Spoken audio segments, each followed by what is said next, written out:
So, okay.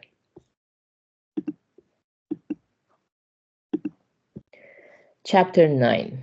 The recommendation of the six perfections or six paramitas. The six paths to true happiness taught by the Buddha. What is good and what is evil? When questioned closely, one becomes uncertain because they lack a consistent criterion for judgment. In order to be cautious of evil and strive towards goodness, one must discern what is good and what is evil. However, in the famous classic Tanisho, the following words are recorded. Both good and evil, in general, are not known. Master Shinran, founder of Jodo Shinshu Buddhism, said he completely does not understand what is good or evil. This is an astonishing statement that makes one question its validity. If one cannot discern between good and evil, it would be extremely challenging to live in society. However, is it true that our judgments of this is good or this is evil are based on solid grounds? In fact, our moral judgments lack a consistent logical basis. This has been demonstrated through various experiments. For example, imagine a scenario where a tram's brakes have failed and it is speeding at 100 kilometers per hour. If it continues on its current path, it will collide with 5 workers ahead, resulting in their deaths.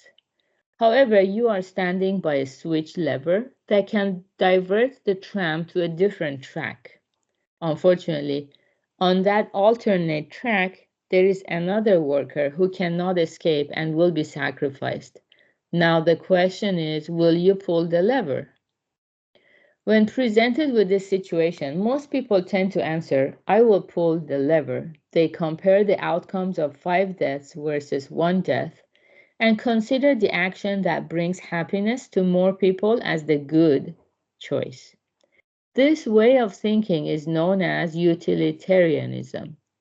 However, we don't always adhere to utilitarianism. Now let's consider a scenario where you are unable to change the track, and the only way to stop the runaway tram is by pushing the person standing next to you onto the track, sacrificing them to save others.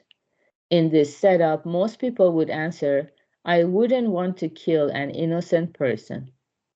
If the act of personally killing someone is too disturbing and frightening, what if there was a machine that could automatically throw the person next to you onto the track by simply pulling a lever? Even if such a machine existed, you might hesitate to commit the act of killing. Why does the thinking shift to the opposite view, even though the result of saving 5 lives at the cost of 1 remains the same? It is because we feel a sense of duty within us that says, no matter what the reasons, you must not kill others. However, if that's the case, why would we judge in the initial scenario that it is better to save 5 people even if it means killing 1? This experiment demonstrates that our criteria of good and evil are not consistent. Furthermore, it is known that regardless of gender, age, or culture, the majority of people make the same choice in the case of the runaway train. Our moral judgments are largely universal among all human beings and are inherent in us from birth. We automatically make judgments about what is good and what is evil. If asked, why is pulling the lever considered good? We may provide logical justifications such as, because it results in fewer casualties. However, in reality, the feeling of this is good or this is evil arises first, and then we come up with plausible reasons afterwards. The practice of torture, which has continued since ancient times, was thought to have disappeared from civilized societies. However, with the fight against terrorism, the situation has changed dramatically.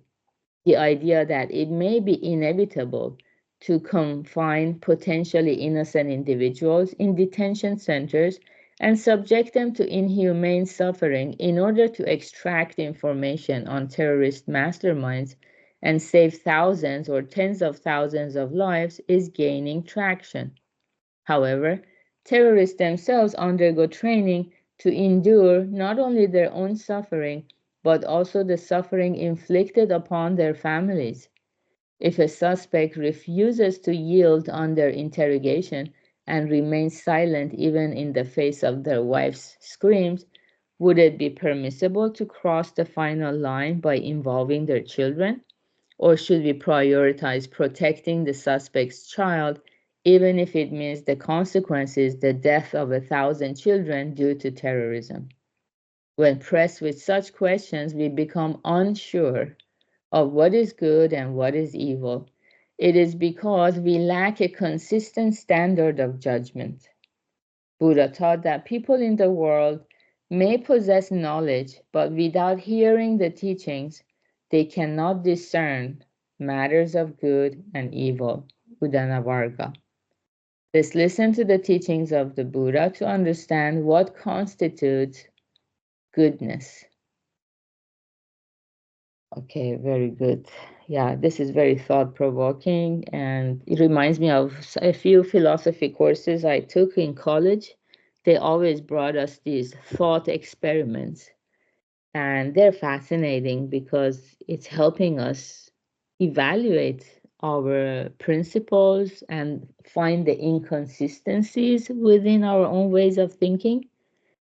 And if this is the first step in acknowledging our ignorance, and then the next step is Buddha, who has found the ultimate goodness and the ultimate purpose of life, the happiness that never crumbles, that never abandons us. So, guiding us towards that ultimate happiness, then the practices we do, the Buddha puts forward those good practices for us, that they do become good. Yeah, so that's the beauty of learning the Dharma and listening to the teachings from someone who has already reached enlightenment, who is in the light, no more in the darkness. So good job, everyone, for being here, practicing together. And yeah, we will have advanced group session, I believe, in 30 minutes, and have a wonderful Tuesday. Bye.